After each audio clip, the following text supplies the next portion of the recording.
Não adianta. O nosso socorro vem do Senhor Jesus. Hoje nós vamos meditar aqui no Salmo 46. E ele começa assim: Deus é o nosso refúgio e fortaleza, socorro bem presente na angústia.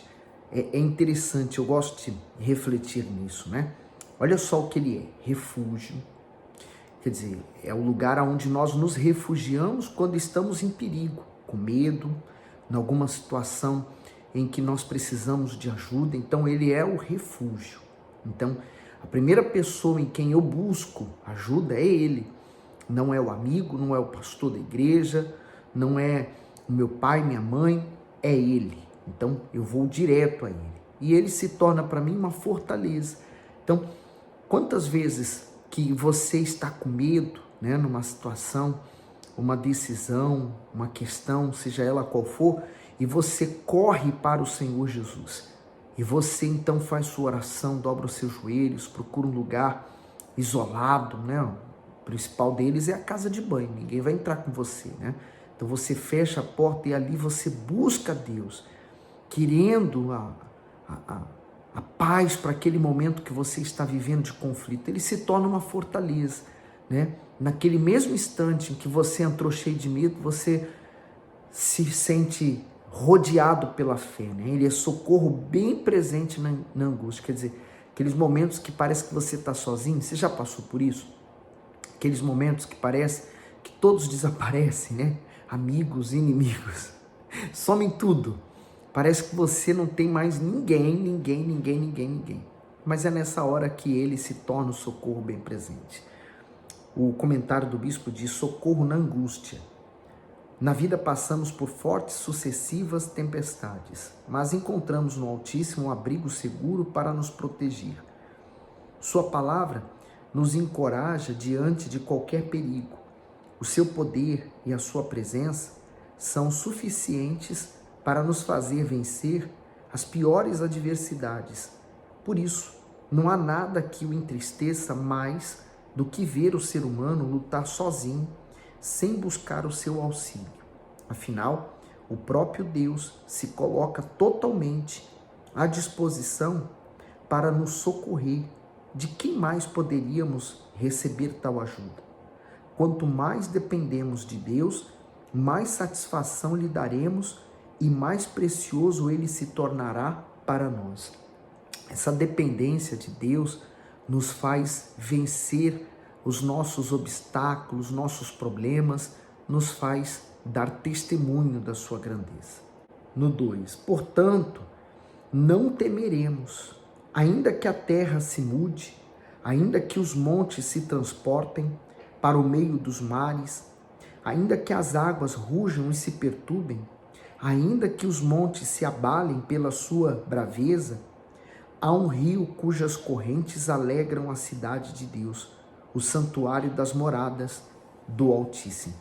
Sabe, eu lembrei aqui quando ele fala, né, as águas que se perturbam, o meio das marés, e enfim, lembra quando os discípulos estavam no barco? Jesus dormia na polpa, no seu travesseiro, e veio aquela tempestade e deu a sensação de que aquele barco iria afundar naquele dia. Então, os discípulos entraram num completo desespero, porque eles pensaram que iriam morrer naquele dia. E acordaram Jesus, e Jesus, levantando-se, ergueu os braços, repreendeu aquela tempestade, acalmou os ventos e ainda perguntou para eles: mas por que dessa incredulidade, né? Aqui a gente vê exatamente isso, né? Ainda que houvesse uma tribulação, ainda que houvesse uma situação contrária, a pessoa continua firme, porque ela está bebendo dessa fonte, as correntes que alegram a cidade de Deus. O comentário do bispo diz assim, há um rio, o Altíssimo é o manancial da vida que supre sua cidade santa e seus filhos. Em suas correntezas há perdão, poder, alegria, compaixão e glória para vivificar os que dele se saciam. Aqueles que colocam a sua presença como centro da sua vida possuem a garantia suprema de que jamais ficarão desprotegidos. E seguindo para o 5, Deus está no meio dela. não se abalará. Deus a ajudará, já ao romper da manhã. Então, esse rio, hoje, é aquele rio que o Senhor Jesus falou, né? No final de uma festa, ele disse, olha, quem tem sede, venha a mim e beba. Então, ele está oferecendo. Lá em Apocalipse, ele oferece também, quem tem sede, vem e beba. Então, esse rio está jorrando. E quando você recebe o Espírito Santo, você se torna uma fonte, né? Através de você, outros vão beber desta fonte também. Muito forte. No 6. Os gentios se embraveceram, os reinos se moveram, ele levantou a sua voz e a terra se derreteu. O Senhor dos exércitos está conosco. O Deus de Jacó é o nosso refúgio. Vinde, contemplai as obras do Senhor, que desolação tem feito na terra. E faz cessar as guerras até o fim da terra. Quebra o arco e corta a lança, queima os carros no fogo. Aquietai-vos e sabei que eu sou Deus. Serei exaltado entre os gentios, serei exaltado sobre a terra. O Senhor dos exércitos está conosco.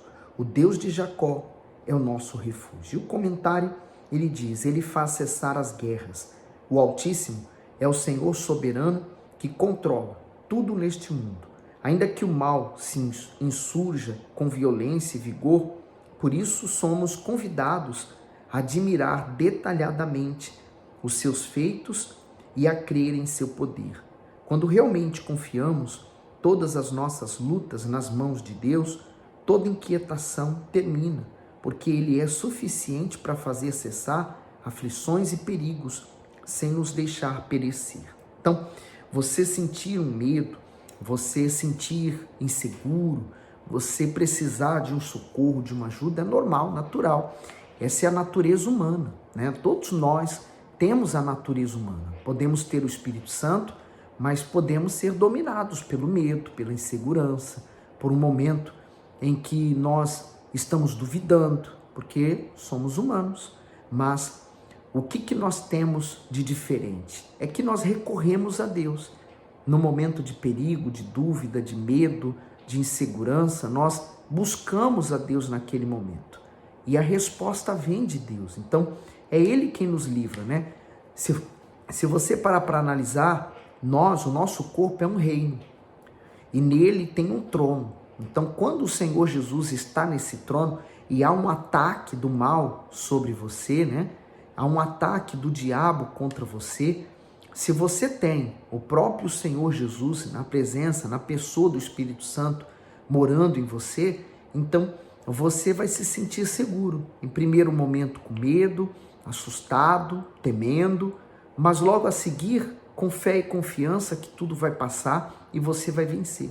Mas se você está vazio, por exemplo, e nesse lugar que deveria ser ocupado, era o Espírito Santo, está sendo ocupado por um espírito imundo, então bate o desespero. E é aí que muitas pessoas não suportam a pressão dos problemas, as dificuldades que ela vive, e ela termina por cometer o suicídio. Então, por isso a necessidade de você ter o próprio Espírito Santo morando em você. Quando você entende que o nosso corpo, ele é uma morada, e ele pode ser a morada de espíritos ou do Espírito Santo. Então, ele foi criado para ser a morada do Espírito Santo. Mas enquanto você não se libertar dessas coisas todas, você vai continuar sendo morada dos espíritos. E, no entanto, eles vão trazendo o que eles têm. O que eles têm? Ódio, dor, sofrimento, mágoa, rancor. Eles têm só eles são o inferno personificado em espírito. Então, eles trazem isso para dentro de você. Por isso que a vida da pessoa se torna muito ruim.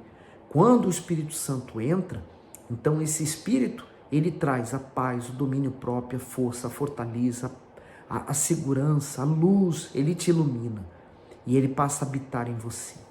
Por isso, minha amiga, meu amigo, busque o Espírito Santo, porque ele é a maior riqueza que você pode possuir nesse mundo, tá bom? Que o Espírito Santo te ilumine e guarde você, manda esse salmo para alguém e, com certeza, o Espírito Santo vai usar você para ajudar alguém, tá certo? Fique bem, fique com Jesus.